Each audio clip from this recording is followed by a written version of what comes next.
Very nice to see you. Welcome back. And if you're here for the first time, welcome.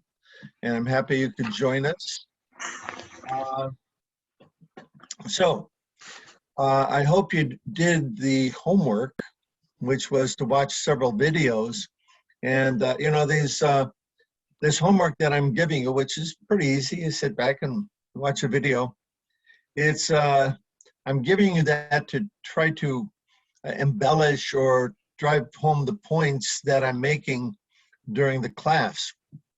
And so the homework that I asked you to do last week is Confessions of an Economic Hitman.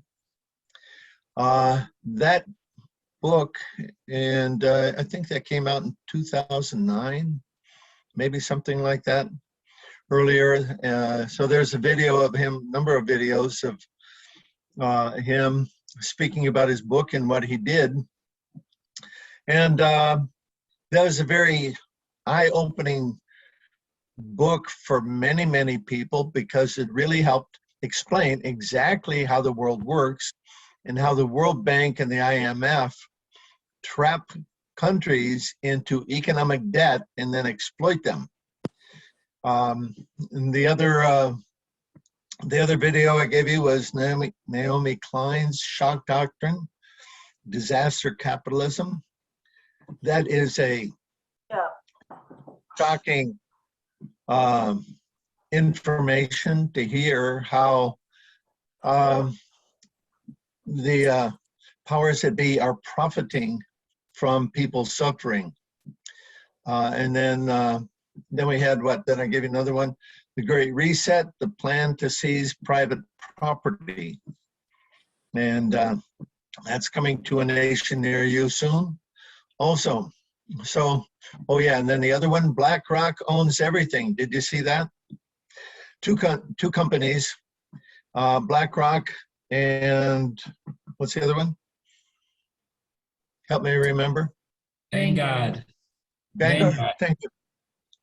BlackRock and Vanguard, they own a controlling share of just about every company in the world. And so they have a lot to say about what's going on. And I would not doubt that they're behind exactly what's going on now. So anyway, we're going to have some more homework this week, only this week's homework is going to be lighter and actually happier. So let's see what else.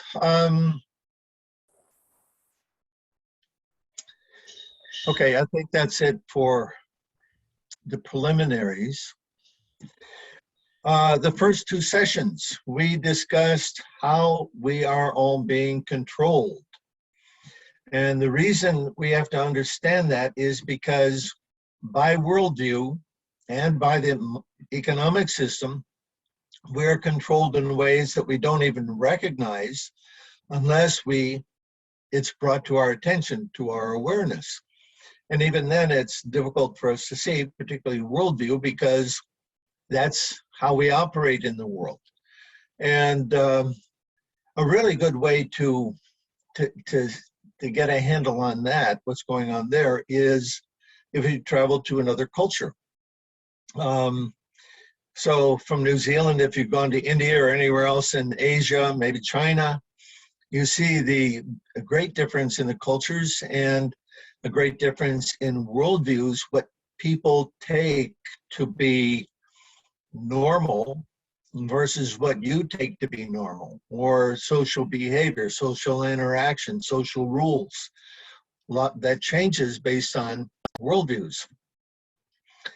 And of course, for the economic system, we're all controlled in the same way. It's a global village as far as economics goes now. But it's really important to understand how we are being controlled and even manipulated by the money powers. The other video, The Money Masters, if you watch that one, or you can get around to watching that one, 3 hours, explains the history of money. Okay, so today we're going to talk about different kinds of economy. And a lot of this I've detailed in my Let me see if I get to show up. Lessons in Spiritual Economics from the Bhagavad Gita. The basic idea there is that all human activity and behavior is governed by our consciousness. That is another, let's say, again, our way of seeing and understanding the world. Or another way of saying consciousness is who we are. Now, different people do different things, not just by culture, but also as determined by consciousness. I'll explain this a little bit from the Vedas. It's detailed in that book. But our consciousness is affected by how we associate with the material energy. Everything in this material world affects us, okay? First of all, understand we are spiritual beings. Consciousness is who we are. And how we contact and interact with the material energy, particularly those things that we do on a repeated basis, they condition us, or let's say we become conditioned by that. And when I say conditioned, I mean in the same way that psychologists generally do. That is, by doing the same thing again and again and again, that becomes our normal. And so our routine, what we do every day. You can do anything once or twice or now and again, but it's those things that we do on a daily basis that really condition us to a particular way of thinking, understanding, and behavior. This is true of our economics, how we handle our economics. And there's three different types of economics that I'm going to mention today. And maybe you probably all do at least two of those. Maybe you do all three. But the first one is the economics of our normal world, right? The cash credit economy, where we're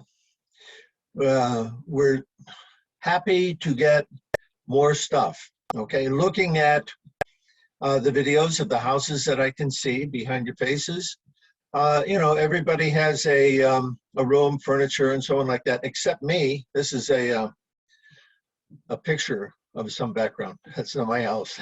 So, but, you know, we've all got stuff. And what? Because we need facility for our body.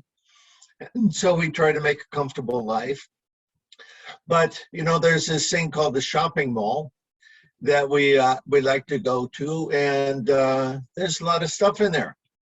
And maybe some of you have had the experience, you go in the store and you leave with something that you never thought you were even going to buy.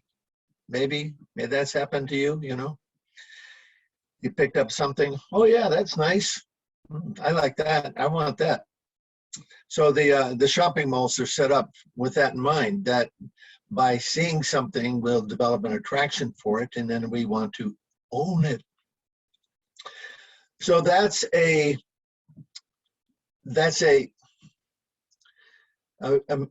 very prominent feature of our economy, but it's also a very prominent feature of our consciousness, who we are, okay, our personal identity. The Bhagavad Gita and the Vedic literature explain that we are not the body, but we are living in a body. And all of us, we must have an identity of some sort. Who am I, right? It's the first existential question of life. Who am I? And so we develop this ego by the things that we connect with ourselves. First of all, our ego comes from our mother, father, our siblings, our family, our neighborhood, our school. And as we grow up and become adults, we get married, have children. So all of these things, they become a part of our ego or our identity, who I am. And not only do we identify with the body, but we identify with the things that we own. Our house, our car, our title, our position in society, the things that we have. These make up our identity. So, you know, there's in the game of egos, when I lived in San Francisco, was that about 30 years ago? Everybody, let's say the wealthy people, they all wanted to drive expensive European cars, Mercedes-Benz, right? And so there was this thing, a status. It was a status vehicle, right? Or how they say about people in Hollywood, it's not who you are, but where you live, what you drive, and the clothes that you wear that make up your person. This is true. So this is a rather materialistic perspective on life, particularly from others' point of view, but we also do that ourselves. So this is our ego, and so we want to, there's always a desire to acquire more, particularly in this economy, the world that we live in now. One advertising executive said that our purpose is to make women unhappy with what they have, so that what? They'll go shopping, right? So, and advertising works. I've known a few people who have been executives in big companies, and they tell me, yes, advertising works quite well. So our current economy is an economy in what's called Rajagun or Rajas. Rajas means passion. It means dissatisfaction. It means more. I want more and I want it now. So therefore we get credit cards and we get our stuff and we get it now.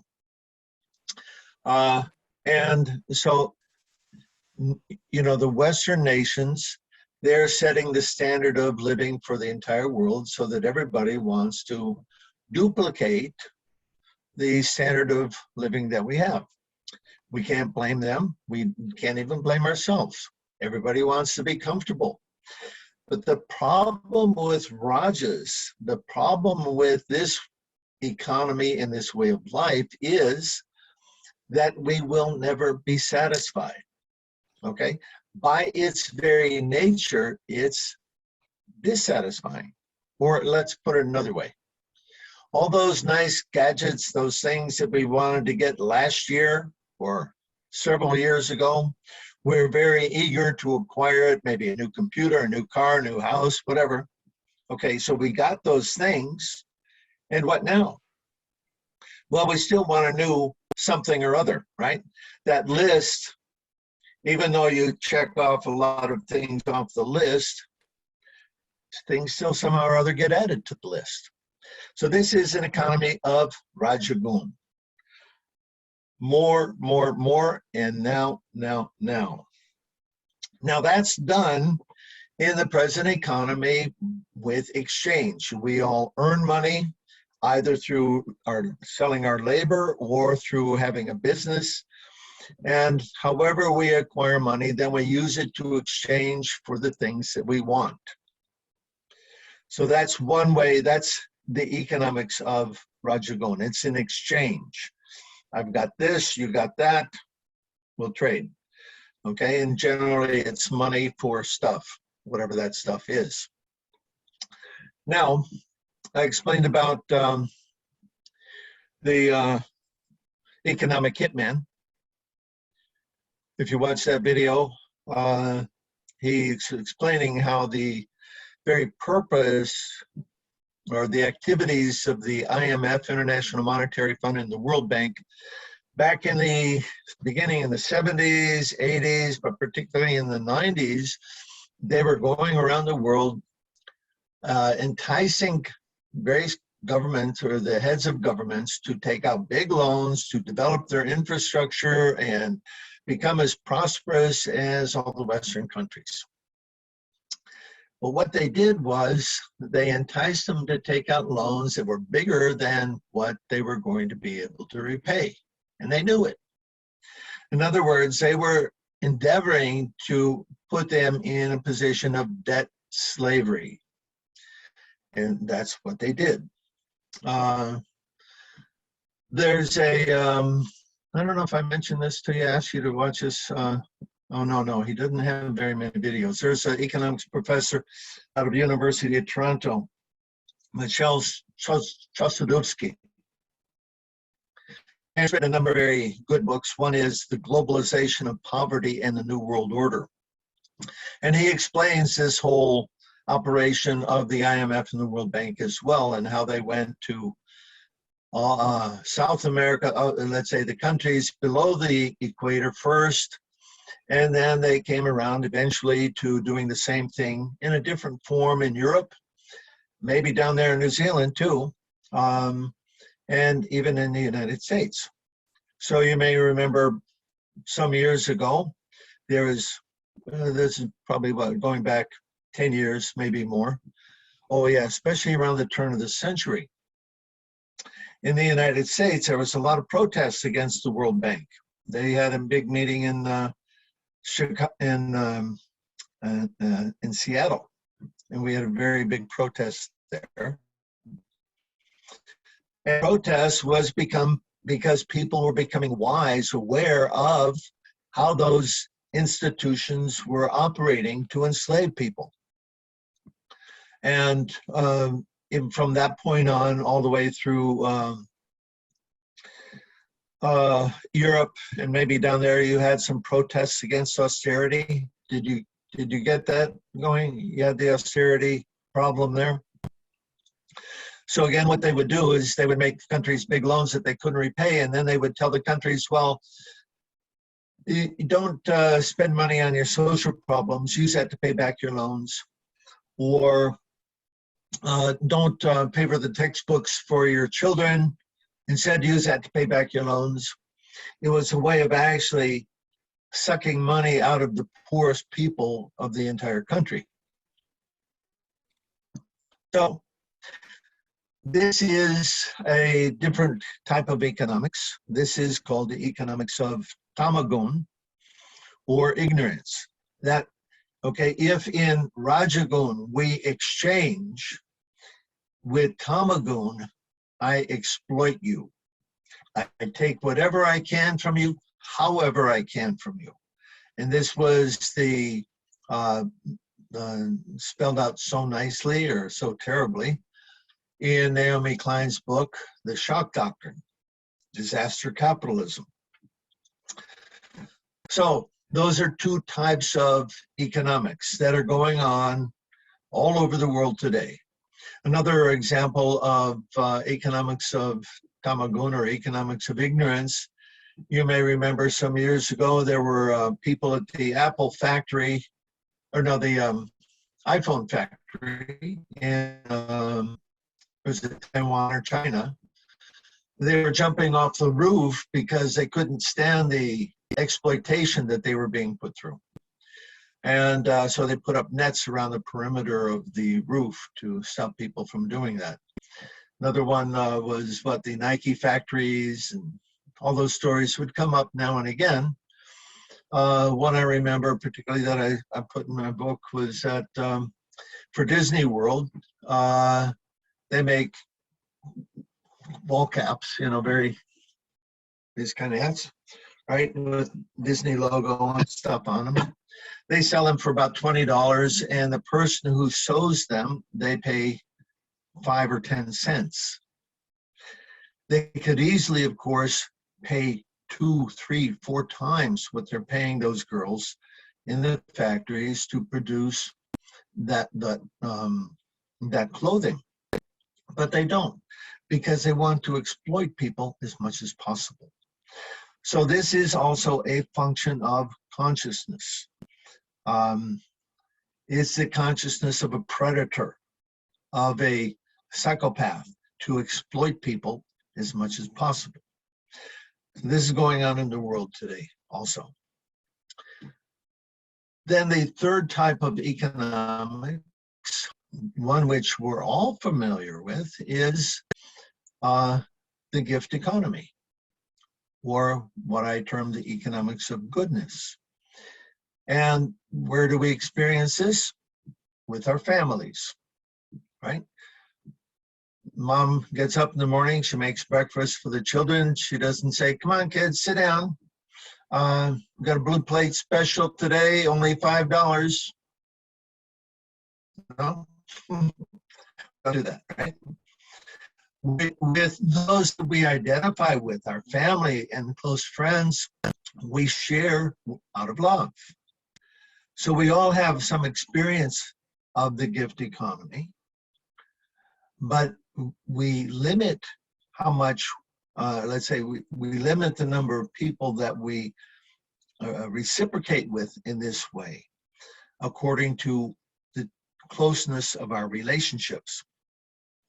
We may have a friend come over for lunch sometime, and you know, we're very happy to have them come over. Come on over for lunch. You know, of course, we don't ask them for money. That would be so weird, right?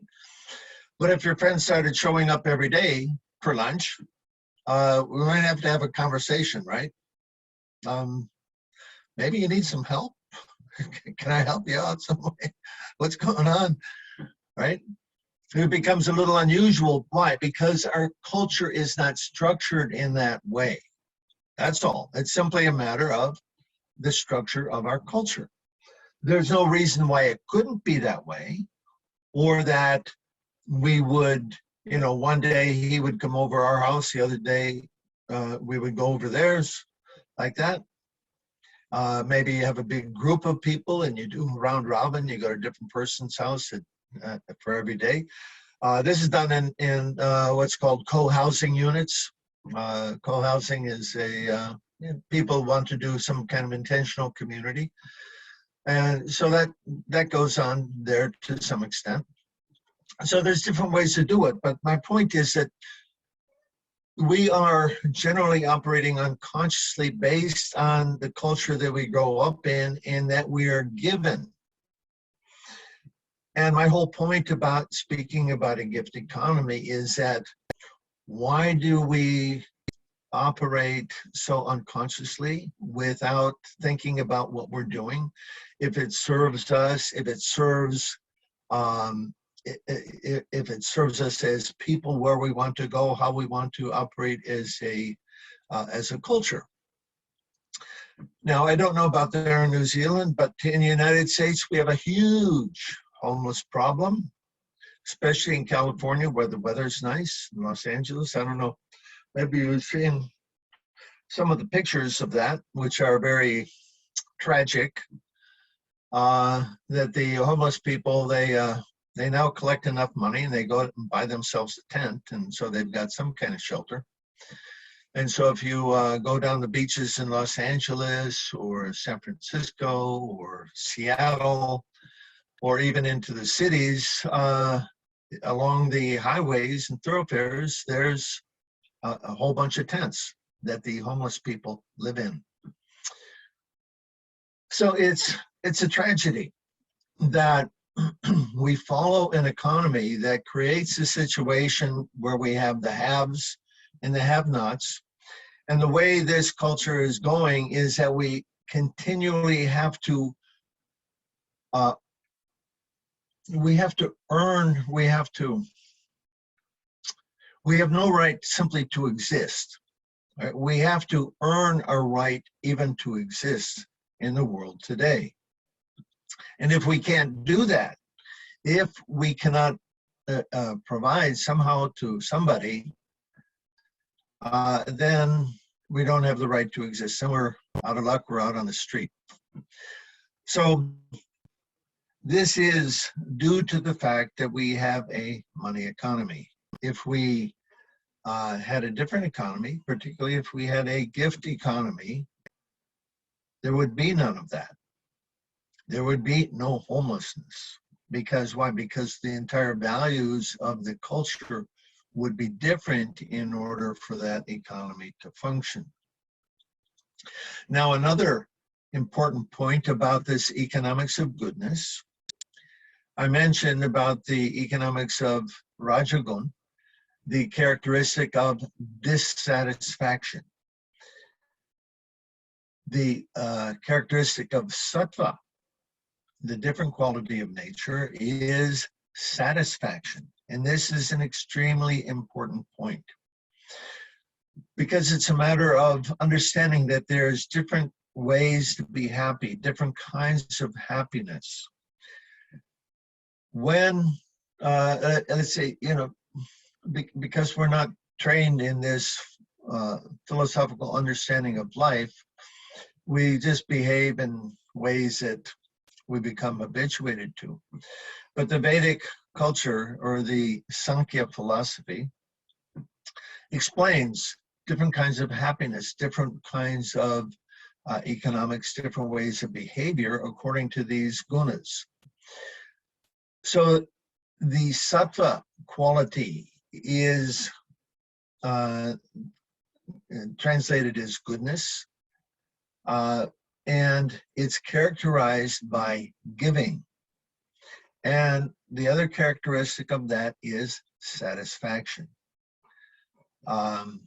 We all experience this, right, at Christmas, right? We're coming from so most of you are from a Christian background. So we have this one holiday a year where we make it a point to give to others. Of course, we may do that on birthdays and anniversaries as well, but the main day is Christmas. And on that day, we feel so good because why? Because we're giving, and we experience the fact that it is more blessed to give than to receive. So why just one day? Why not every day? Is it possible? Could we have a gift economy operating like that every day? Now, I say that it's very possible, and I'll give you a little example of how that's possible, okay? Let me find my magic wand. Here I've got my, can you see it? You can't see it, that's part of the magic. My magic wand. I'm going to wave my magic wand tonight when everybody goes to sleep. And I'm going to make all the money disappear. Part of my magic is tomorrow, when everybody wakes up, they're going to continue with their lives exactly as they had planned, exactly what they were doing, going to their job or whatever they're doing, whatever their routine is. They're going to continue to do that, except that there won't be any money. Now, what does that mean? If there's no money, you don't need any cashiers in the stores, right? You wouldn't need the lawyers, most of the lawyers, of course. You wouldn't need the banks or the bank tellers. There's a lot of people who could be pulled out, people who are dealing with money, who could actually do something that was productive and contributed to society besides bean counting all the time. Things could go on perfectly well like that, right? That's part of my magic. Now, why can't that happen? Well, because of consciousness. If there's no money, I'm going to be thinking, oh, I'll get more. I'll take what more than every Saturday on Zoom. Yeah. I'll take more than what I need, right? Because some people are greedy, or some people will want to try to exploit the situation in some way. When we do this, immediately what happens is our character becomes very prominent. Who we are, all of these desires perhaps that we keep in check, or that we do in a sneaky way in terms of trying to cheat people, they come to the forefront.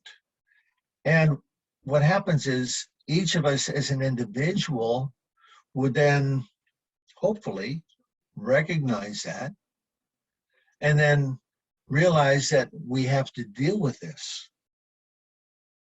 Why do I want to take more than what I need? Like now, we have, let's say, how many planes does Bill Gates own? Or how many yachts? Or how many houses? Right? All these ultra wealthy people, they have houses, many planes, many everything. Why? Because of the consciousness of I and mine. The more I have, the more I am. If we actually had a gift economy, then many other things would change. People perhaps would not have to do the terrible and onerous work that they do in order to make this present civilization go on. So I grew up in Detroit, Michigan, which is called the Motor City. It's where the big automobile manufacturers of the United States were operating, primarily in the 40s, 50s, and 60s before we started having a global economy. And of course, I worked for Ford Motor Company. I lived in Dearborn, Michigan, the hometown of Henry Ford, and I worked for Mr. Ford. One summer, I had a job working in an iron foundry.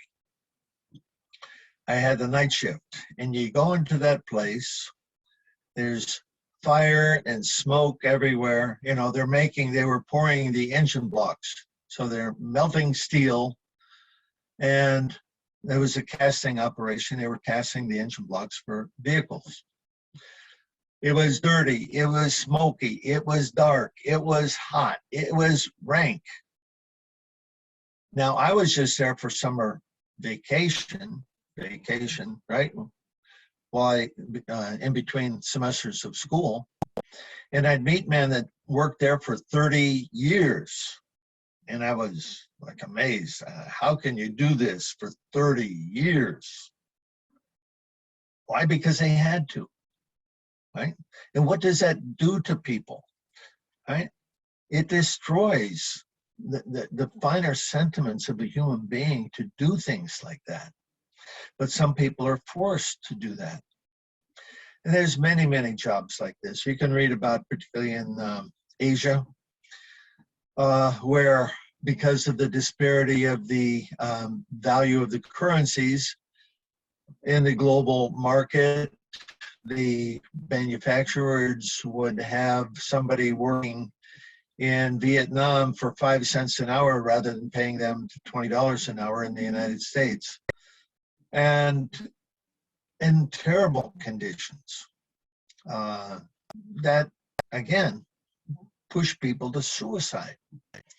So if we had a gift economy and people were taken care of,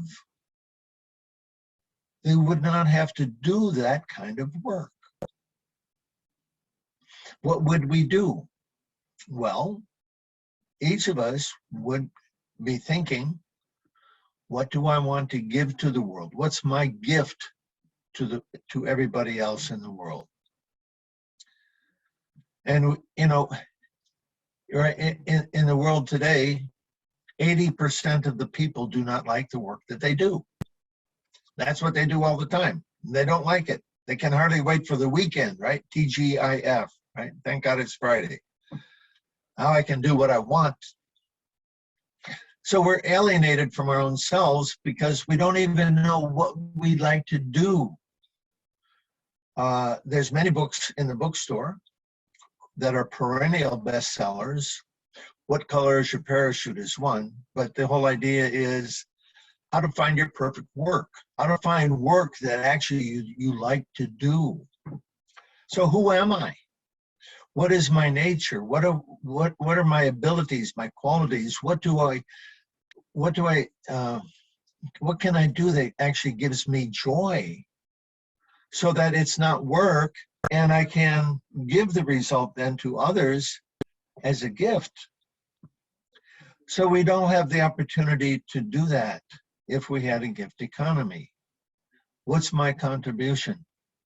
Let me think about how to do that. And that's one of the big, in my opinion, one of the attractive elements to working towards establishing such a way of life, so that we could live consciously instead of living unconsciously, doing what the demonic elements have set up for us to do. I don't know if I've mentioned to you my blog. I've got a blog on Substack that I started not too long ago. And the idea of that blog is understanding that we are moving into a spiritual culture. We're in the transition phase from the present materialistic atheistic culture, which is going to be going down, and out of the ashes of that, the phoenix that'll rise will be a spiritual culture. And so I'm writing about this, examining what does a spiritual culture look like? What will it mean for us to, what's the difference between what we're doing now and what is a spiritual culture that's actually going to not only take care of us materially, but to lift us up, lift everybody up spiritually. So check that out. It's called How Then Shall We Live.blogspot.com. I'll put it in the chat box. And then I'm making more videos on YouTube. I've got several YouTube channels for my spiritual name, Daneshwara Das. I spell it this way, Dan Ishwara, just phonetically, so it's easy for people to pronounce, but the original spelling is different. So I'll put this in the chat box here, and you can check out the videos there. I have a second YouTube channel called Spiritual Revolution.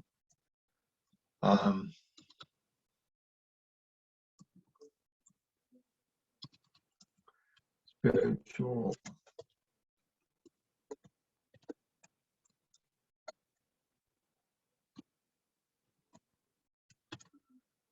And then shall we live?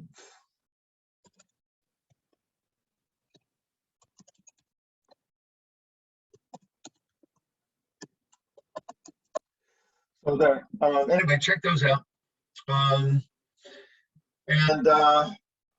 All right. So I think that about covers what I had to present today.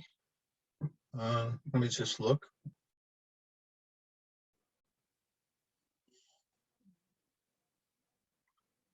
Okay. Yeah, that is. All right. So discussion, questions, comments.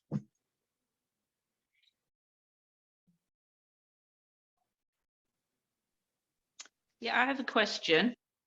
Yeah. You were talking about your magic wand, and obviously you were just sort of joking to make the point. But I'm just sort of wondering if you've got any, because it's so different, and to get from one place to another, there's going to have to be some process of transition. Just wondering if you could say anything about how you see that transition process happening from what we have now to the gift economy.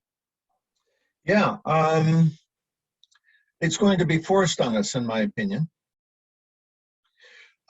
You all are aware that the central banks, all the central banks in the world, are moving towards establishing very soon what they call it a digital currency, but it's not, it's a cryptocurrency, in which they will have absolute control over everybody's buying and selling.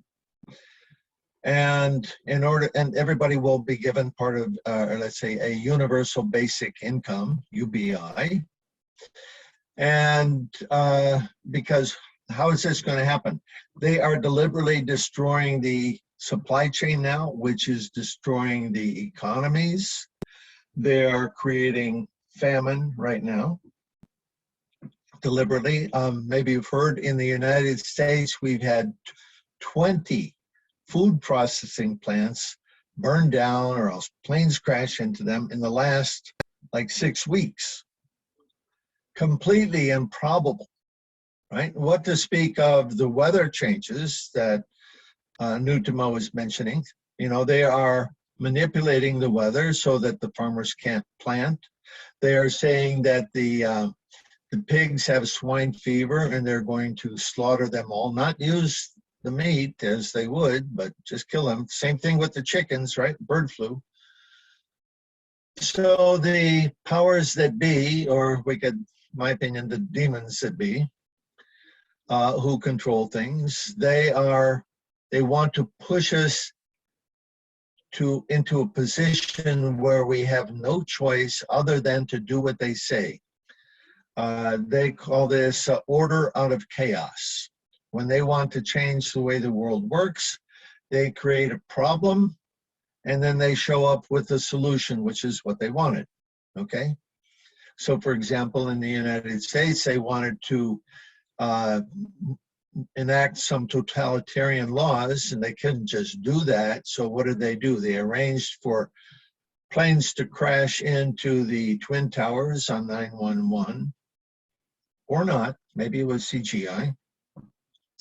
And then in the confusion and the chaos, they say, yes, we have to have stronger laws to protect against terrorism. So they do things like this, and that's exactly what's going on now. So we're being put into a situation where unless we do what they say, one of the things is take the jab. And those jabs, as you may know, are harmful. They're hurting many people, and we have yet to see the full reaction that's going to come from those. And if we don't want that, what are we going to do? You're not going to have any money. How are you going to live? And my conclusion is that unless we come together as family, right, just like with our birth families or, you know, with our children, we act as family and we take care of each other, it's going to be extremely difficult to get through this. People take the easiest path. Can't blame people for that. The easiest path is you have a job and you go to the store and you buy your groceries, okay? It makes us very dependent on others. Well, we could be independent, but then we have to plant our food. We have to do a lot more different kinds of work. And most people don't want to do that. So we're going to be forced to do things in a different way, which is why I'm presenting this course at the present time, because we need a new way of thinking about how we're going to live, how we're going to get through this. I did a video. Vanessa asked me to make a video for one of the groups she is in, and I spoke a little bit about this transition phase, how to get through it, and basically that's it.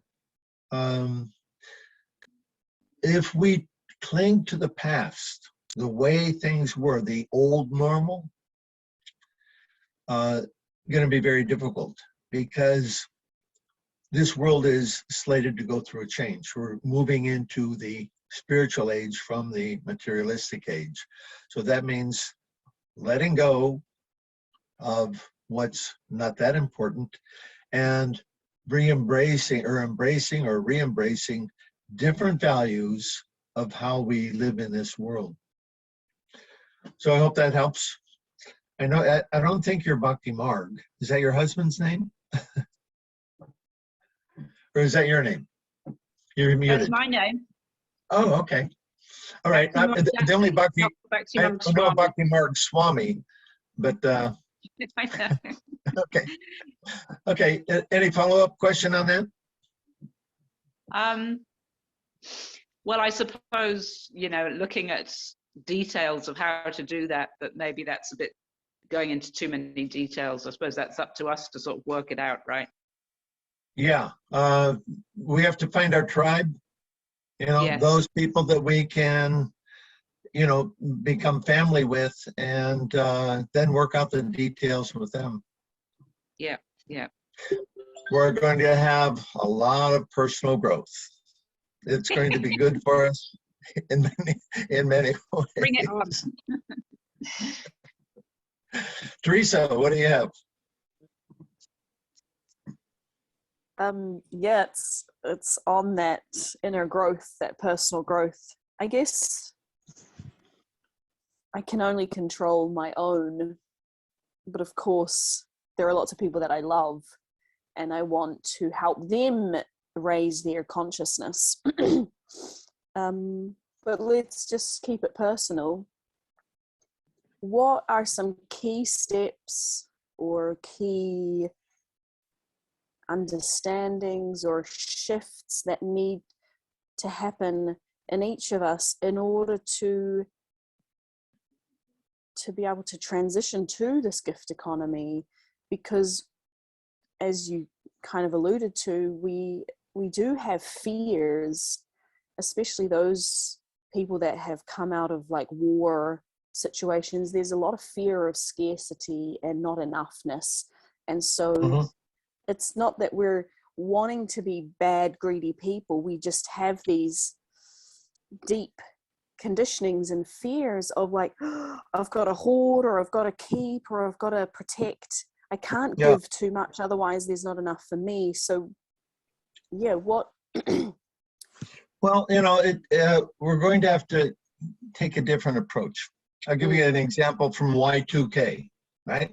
Right.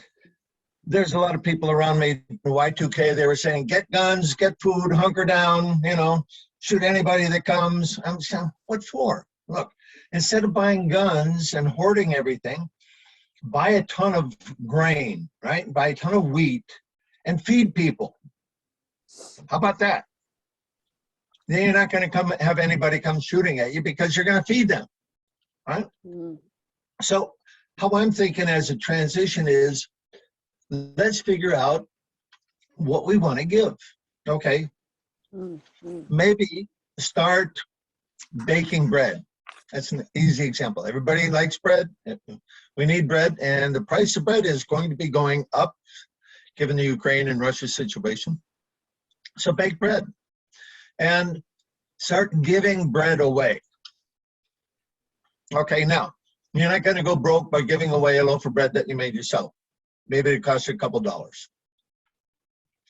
But what it does, it starts people to think about a different way of doing things. Hi, I made this bread today, nice sourdough bread. Maybe you'd like to have some. And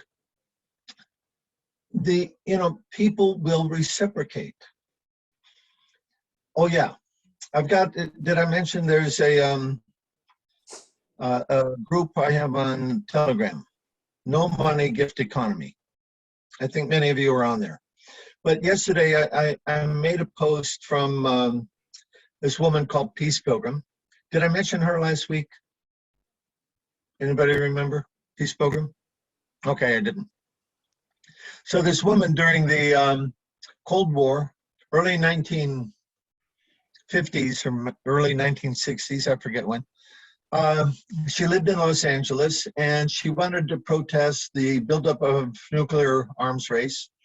And she walked from her house in Los Angeles to New York City, and along the way, talking to the newspapers and so on, explaining that she did that because she wanted to protest nuclear arms, and we don't need to do that. We can live differently. So she became quite well known, at least among some circles, and she wrote several books, and there's videos made about her and so on. So on the No Money Gift Economy group, I posted some quotes from her in her book. And one thing she was saying is that, they're challenging her that, you don't work. She says, what do you mean I don't work? I work 16 hours a day. You mean I don't work for money? I work for other people, and I give away everything that I do. She said, And what you're going to find is it's impossible to give without receiving. Now, that's a very important lesson that we all have to learn. If we trust there is a God, first of all, and one verse from Vedic scripture says, he is a self-sufficient philosopher who is maintaining everyone since time immemorial. God is taking care of us. He sees to our needs. If we have faith in that and act on that, then we can see the hand of God in what we're doing. So start giving, start participating in this gift economy in whatever way that you want. Okay, one thing I'm contemplating, for example, and I've got the stuff, so I've started on it, is making soap.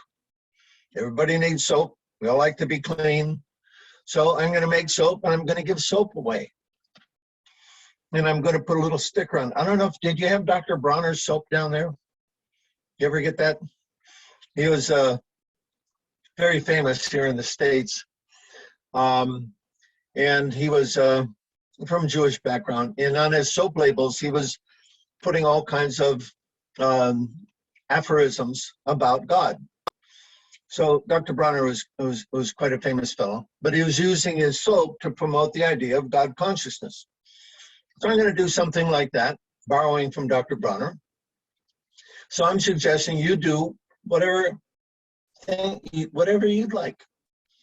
You know, give whatever you like. Just begin to practice that and have the experience of doing that and then seeing how people reciprocate. And you'll find that what you need will come. When I went to Europe in 2005 with $300, and I thought, okay, well, I'm going to walk my talk, right? Because I've been speaking about spiritual economics for 30 years. So I thought, okay, I'm going to walk my talk, and I'm going to depend on God. I put myself in the situation where I had to. I didn't have any other recourse. And what did I find? I found that everything I needed came to me. But we won't experience that unless we put ourselves in that kind of a situation where we're dependent on the Lord for his mercy. Then he has an opportunity to show it. But if we're going to depend on our money, if we're going to depend on our family, if we're going to depend on our position, whatever else, if we're going to depend on those things, then he's back there going, okay, well, I'd like to do something, but I don't have any opportunity. So you just start with, in any way that you can, start thinking about it, put it into action, and then you'll see it grow. Okay? Good luck. All right. Ian, what do you have?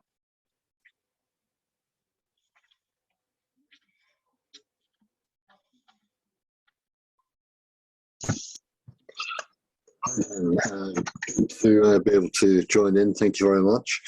And yes, I feel there's probably a bit of confusion with the word cryptocurrency, because to me, cryptocurrency is something which is decentralized, whereas what the banks want to do is use the central bank digital currency.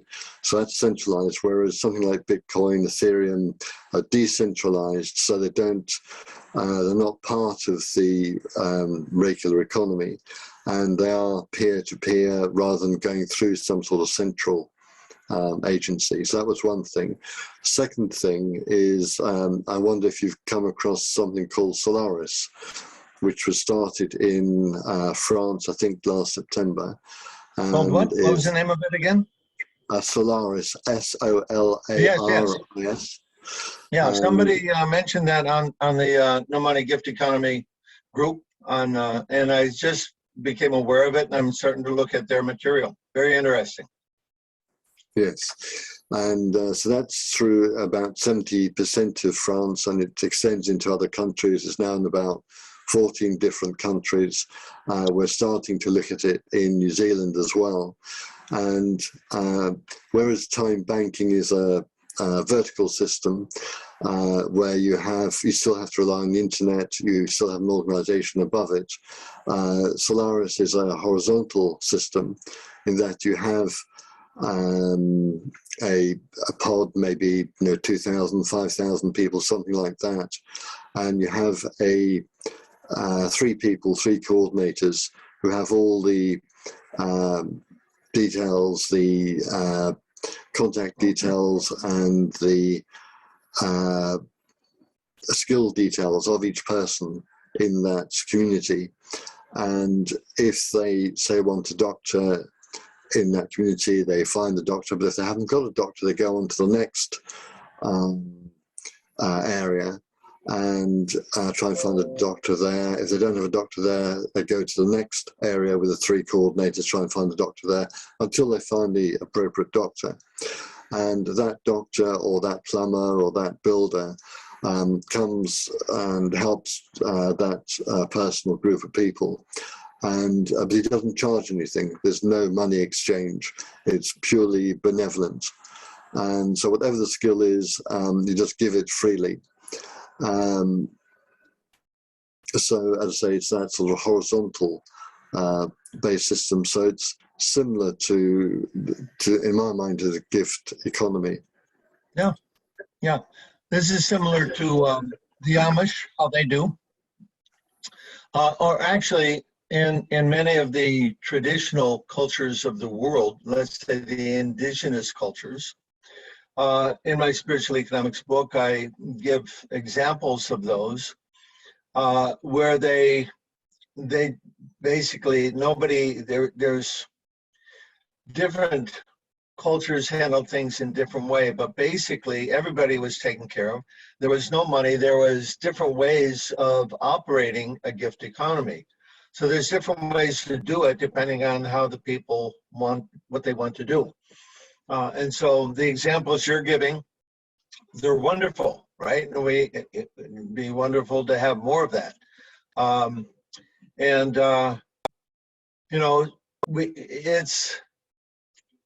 It'll be different probably in different parts, in different groups, however you want to deal with your situation, given the people that you're working with. So, in one sense, it becomes very local. There was when you're speaking, you're reminding me of a fella, he started what was called the Time Bank. Perhaps you heard of that. But the Time Bank was for people who, they didn't have to have money. They would contribute in advance. They would donate their time with whatever skill they wanted. So, somebody could babysit, they could, fix your car, take care of your kids, whatever skill they had that they wanted to offer. And for every hour that they put in, they would be able to claim an hour of another participant's time. So if you, babysat for somebody, then that person would do your taxes or something like that. I did have some exchange with the founder of that, and he was after some time he was discouraged. He said, "There's got to be some spiritual element operating that I can't figure out." He said, because people who are down and out, they come and they participate in the time bank, and they're very eager to do so, and they're happy to do so. But then when they get a little economically well situated again, they stop contributing.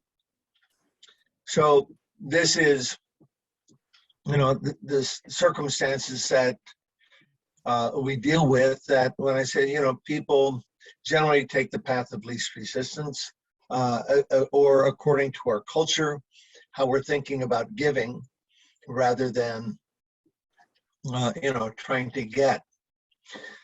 So again, different models, there's many different ways to go about this, and I thank you for bringing those up. Is there a follow-up point on that, or I'm sorry, I interrupted you. Something more to say? I did mention with the time banking that it's a vertical based system, and the trouble is it does rely on the internet. Whereas with Solaris, it doesn't rely on the internet, and you have a radio connection, I think shortwave radio connection between the different groups. So it's, if the internet goes down, we're not reliant on it. And I totally agree with you that there has to be some sort of spiritual input. And I mean, I don't follow your particular spiritual path, but have my own. But I agree, because we were in California for 4 years at a Vipassana meditation center, and it's a very different atmosphere, and everyone volunteered at the time. We were volunteers, weren't there, we weren't paid. And whereas nearby there's a place which they had 160 acres, and they each contributed some, time and money and so on, but there's no spiritual basis. And it was called Three Springs, and in the end it was called Bed Springs. So, you have to have that spiritual basis for it to function properly, which is what I saw at the Vipassana Center. So, yeah, that's all I wanted to say. Thank you. Yeah. Traditionally, in the indigenous cultures, their worldview or their way of understanding life was given to them, came to them from the gods or God, however they saw that. And there was a very strong spiritual element that this is a way we are supposed to live. Because why? Because there's spiritual benefit. It's not just for our material benefit, but we're spiritual beings, and we all have to leave this world sometime or other. Where do we go from here? The whole idea is not to be born in this world again, to complete our path of spiritual realization. And the idea of a gift economy that I'm presenting facilitates that, because it minimizes the consciousness of I and mine, of identification with material things, which is completely false. Thank you, Ian. So, Bodhi, you've had your hand up there for a long time. Thank you, Dineshwara. Yeah, it seems like a lot of the things that you've mentioned are not so much like making physical changes. Like, a lot of people look for instant solutions where they can change this to get to that, or do this to get to that. But what you seem to be talking about is actually a change in consciousness to enable those other changes to happen. And Right. The idea of Solaris or time banking or gift economies, they require unity, in that everybody is actually all the people involved are all thinking the same way, or actually, so their consciousness has changed to the point. And the idea of in the economy we're in now, the Raja comedy economy, I was going to say Raja comedy, and the Tamas economy. If someone is trying to practice the gift economy, in that situation, they will get exploited. And this is what we have seen, and this is why some people are reluctant to do a gift economy, because they feel that by giving, people will take. And so the people that you're giving to need to be also in that same consciousness. Yeah, so I guess the question from all that is,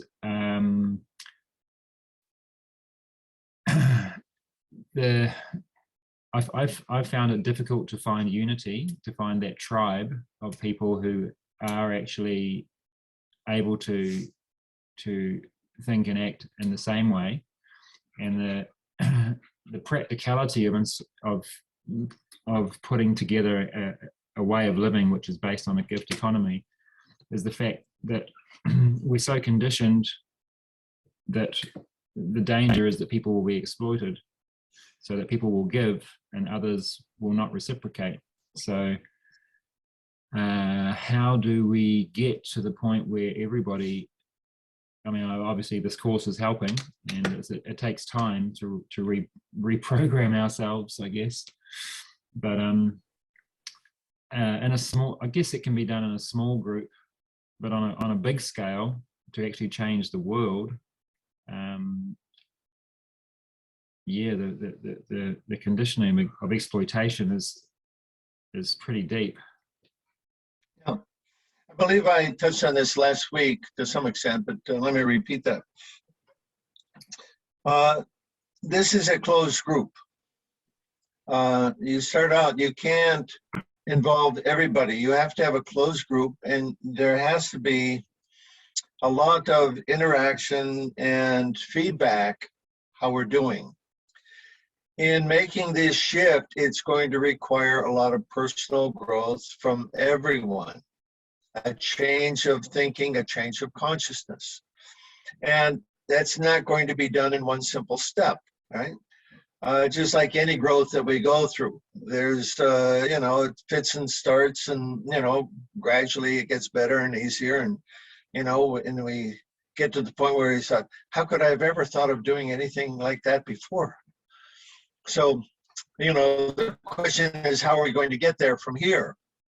And again, I was saying, you know, two things. One is by necessity, being the circumstance being forced on us by the dominant culture, by the government.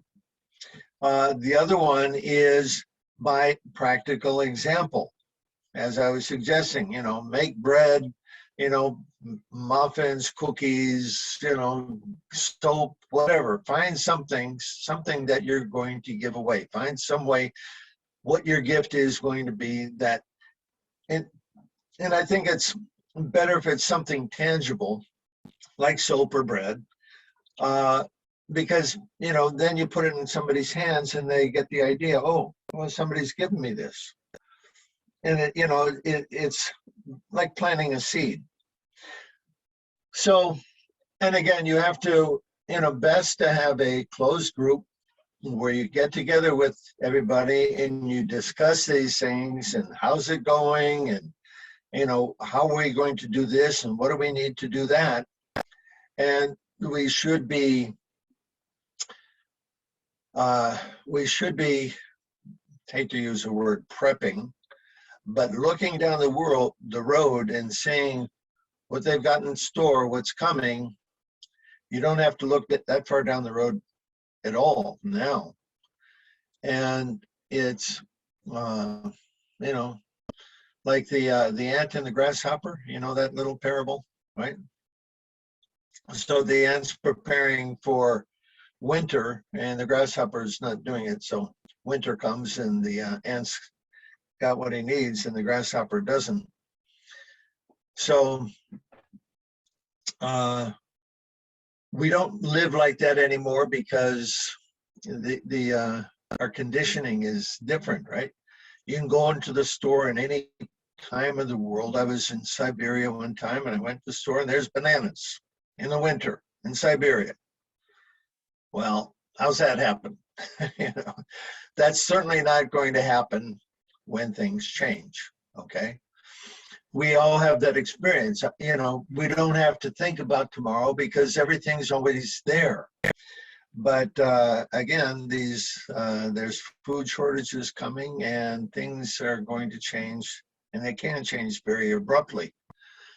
So we have to think about the future, just like the Y2K thing. It's really not much different than that, only there was a fixed date and a lot of unknowns. So we still have unknowns, and or maybe they're not so unknown.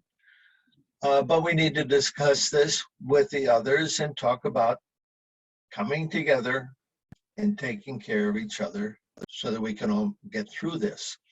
Anutama sent me just recently, was that this morning, I think, a paper that she had written talking about, you know, how to prepare like this, how to become the leader in your community simply by taking the leadership role. If you understand what's coming and you see it, go talk to your neighbors, explain to them. Some will hear, some won't. We know that from our experience of the last 2 years. Everybody's, you know, they've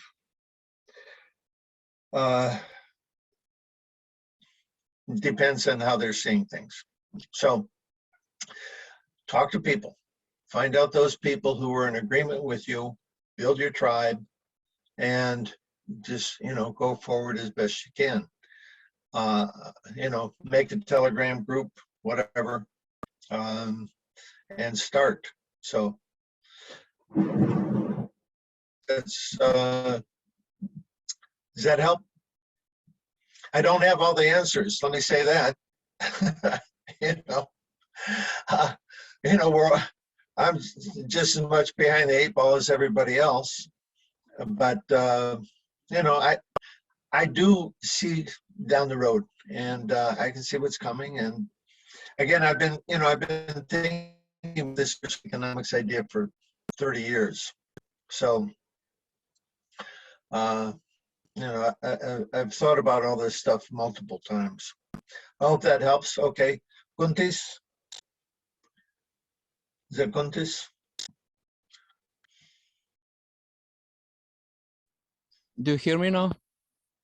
We can hear you now. Hi. Very well. Just one more small comment. I have one extra comment on this question. This point of how much people are taking and giving or not giving back is to a large degree dependent on how to say emotional health, because there are many traumatized people around the world, and those who have issues, they are mostly those who don't give back, and it's point to be dealt with.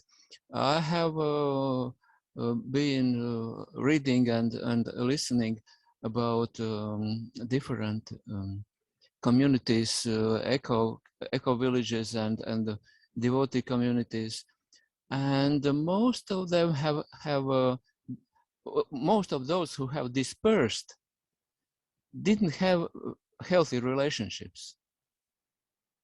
So personally, for me, this is something I can offer to people around, and but it's a long talk, and it's yeah, there's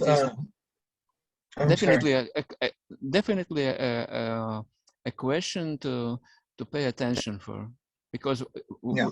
not solving it, it doesn't work. The failure rate of intentional communities is generally about 90% or more. And the main reason I attribute to that is because people have options. And you know, you're in a situation, you don't like what's going on, and you've got a choice, right? You vote with your feet and you leave. We may not have options in the future, and that's going to change everything. And how we behave in these situations is going to be a reflection of our consciousness and of our, my opinion, spiritual state. People who are selfish will have a very difficult time giving. Okay, that points out to them where they need to grow. And if that's demanded of them, that, look, you want to participate in our group, what are you going to give? And you require that of them, okay, maybe it'll work out, maybe it won't. It's going to be difficult for many, many people. So just like this whole COVID thing, it's been extremely challenging already. And that's not going to change. We're in a time of tremendous transformation, both in the world, and it's going to require transformation of ourselves as well. If we approach it in the right way, it'll be wonderful for us. If we approach it in the wrong way, it may be fatal or very difficult. We have to see. Okay, Nikki, what do you have?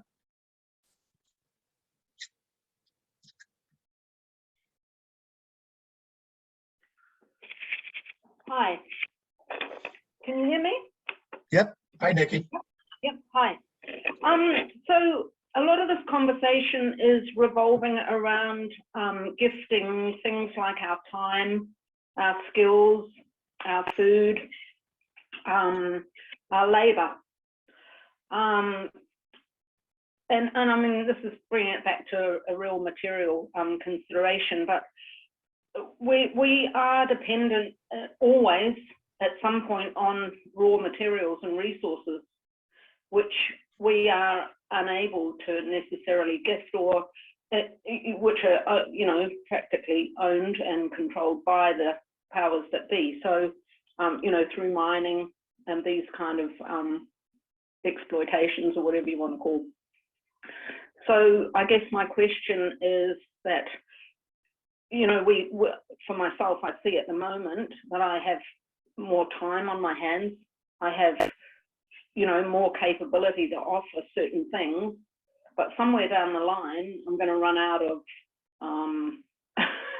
car tires. I may have problems that are more dependent on the outside world. So how's that going to work in a gift economy? How are we going to access these kind of resources that we need?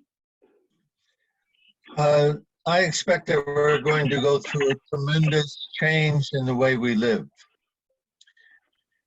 Car tires and cars, even we see what now, petroleum. I don't know how much it's gone up down there, but here it's really pinching people. A lot of people have to choose, do I put gas in my car or food on my table? That's not going to get better. And it's impossible to say how that's going to go. The better thing is to try to simplify our needs, to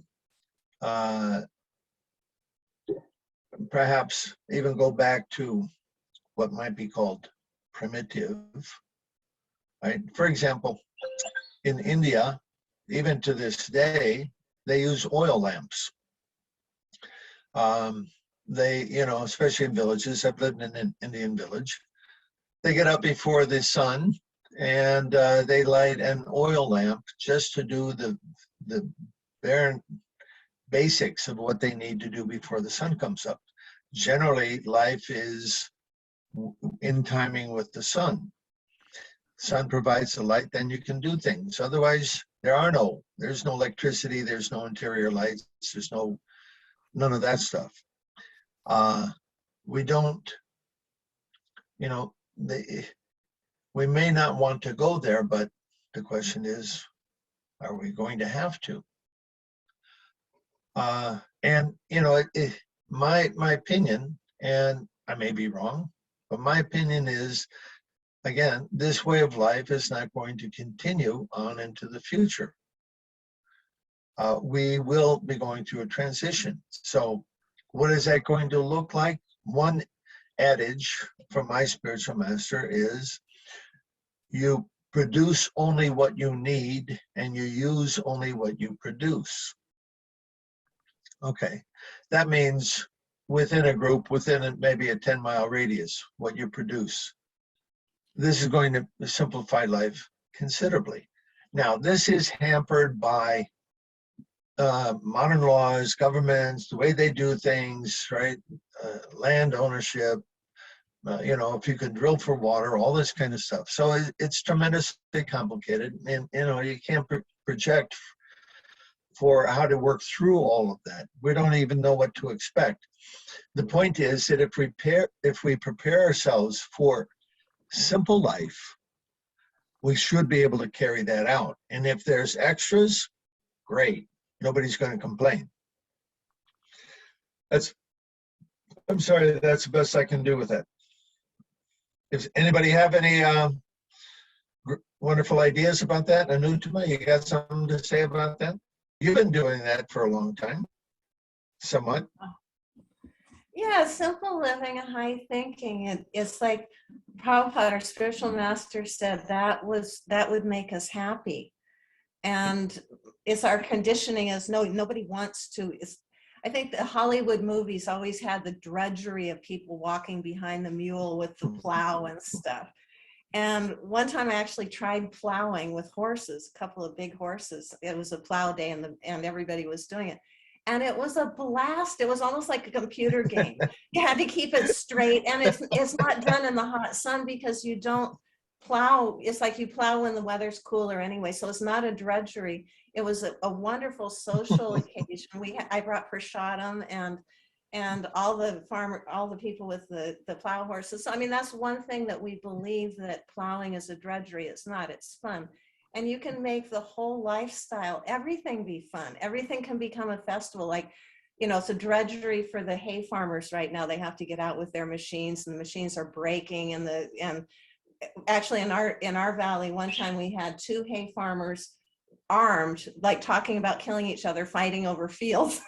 I mean, it was kind of a ridiculous situation. So anyway, the main thing is we can develop a lifestyle with the people that live right around us that will be fun and fulfilling, and will have everything we need, because you can get more enjoyment out of the simple food that you grow. And a conversation with a neighbor about the goings on in the barnyard, the possum that came and was licking up all the honey that from the beehive that we cleaned out, that kind of thing. It's like you have so much fun doing this. Anyway, that's my. And so let me point out to everybody that you, as a couple, you've been doing that for years successfully. And I've visited your house, your garden. You've got a beautiful garden. I've also had a hand a couple times at plowing, and one time was with a big ox, and another time was with a pair of oxen. And you have to do that work for maybe a few weeks. Then you plant the seeds, and there's nothing to do till it's time to harvest. Kind of like that. I mentioned or maybe last week, I don't know if everybody was here, but Peter Kropotkin, Russian revolutionary, he wrote a lot about simple living at the turn of the 19th century, before gas and electricity, before oil rather than electricity. And he writes that people on the average only had to work about 5 hours a day, and that there was so much free time that there was many festivals arranged so that people could come together, share food, dance and sing, have a good time, and sometimes even worship God. So that's what the Hare Krishnas do. We call that our Sunday feast. So, or the Amish, they do that. They have a barn raising. In the Slavic communities, they called it Toloka, where the men would, participate in either, planting together or harvesting. The women, in the meantime, would cook a nice meal for everybody. And after that, they would sit down and have a meal together and then sing and dance. So, like you said, the image has been given that this is a drudgery, it's a very laborious way of life, but it's not.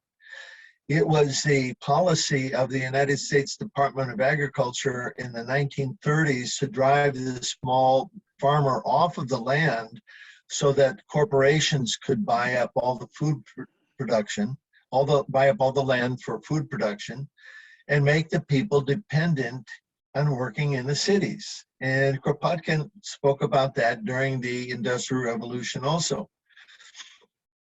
How the powers that be, they endeavored for 300 years to drive the people off the land and make them dependent in a wage job. And it even came to the point in England where they said they wanted to make it illegal for somebody to own enough lands to be independent.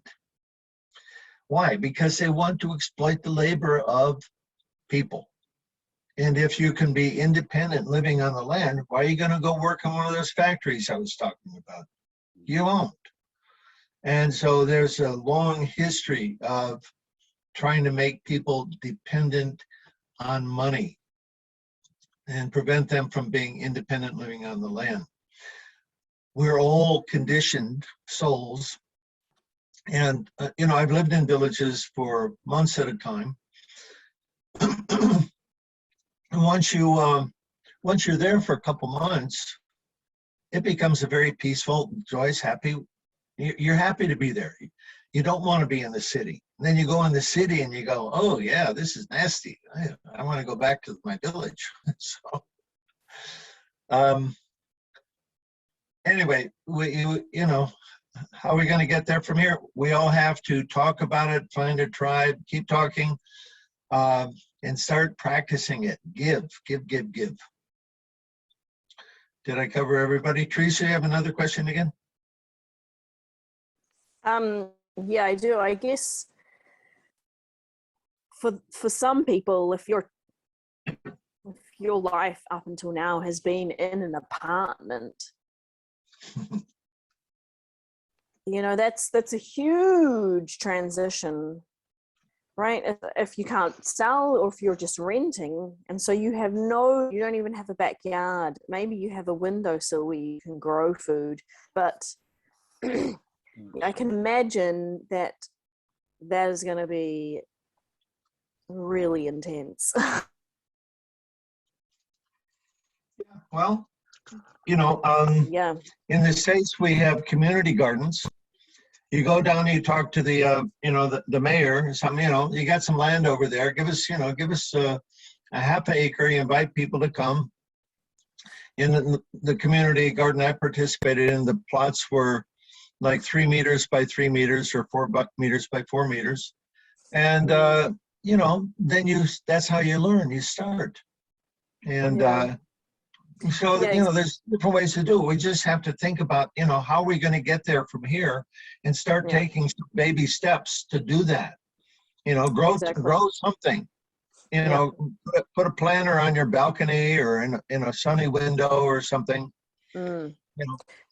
Yeah, and so I liked your comment of that sort of thinking, well, what is it I can, you know, when push comes to shove and the big crunch happens, like, can we prepare in terms of, like the knowledge that we have, can we increase our understanding of growing food, or of how to make, I don't know, weave baskets out of random flax bushes or out of any kind of material, you know, like what are some skills that we can acquire now while things are still a bit normal and comfortable?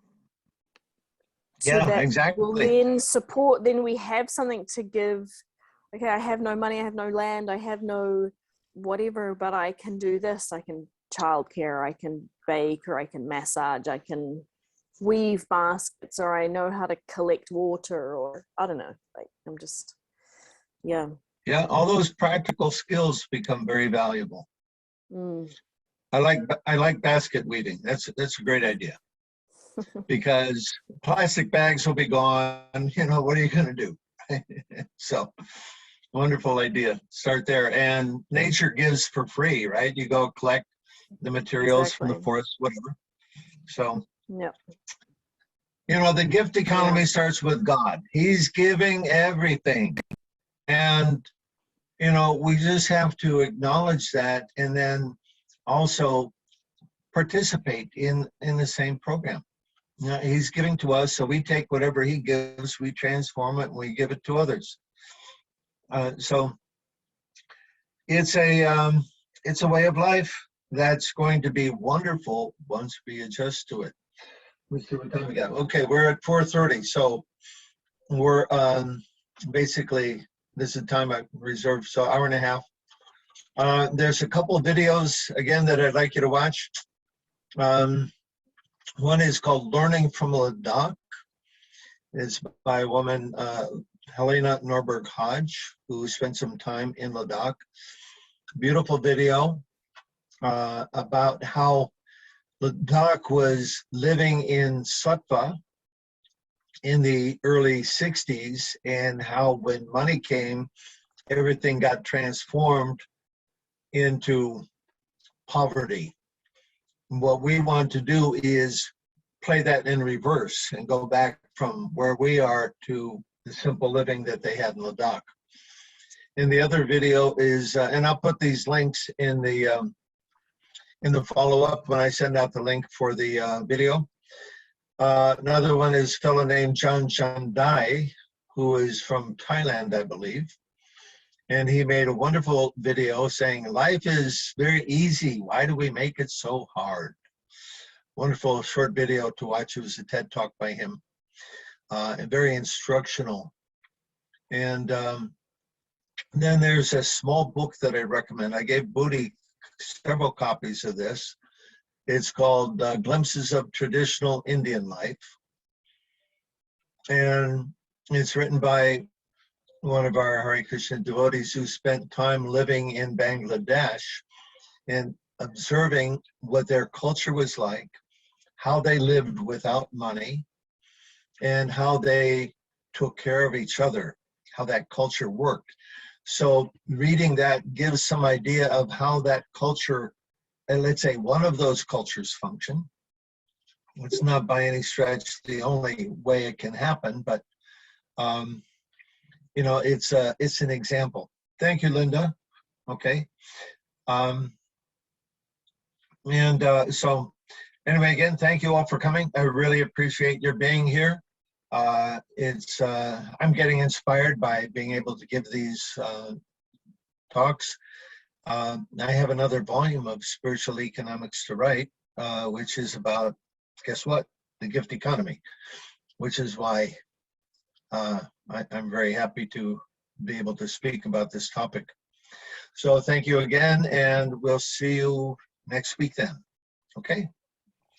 Bye-bye. Hare Krishna. Namaste. Thank you, Hare Krishna. Thank Bye-bye. you. Thank you.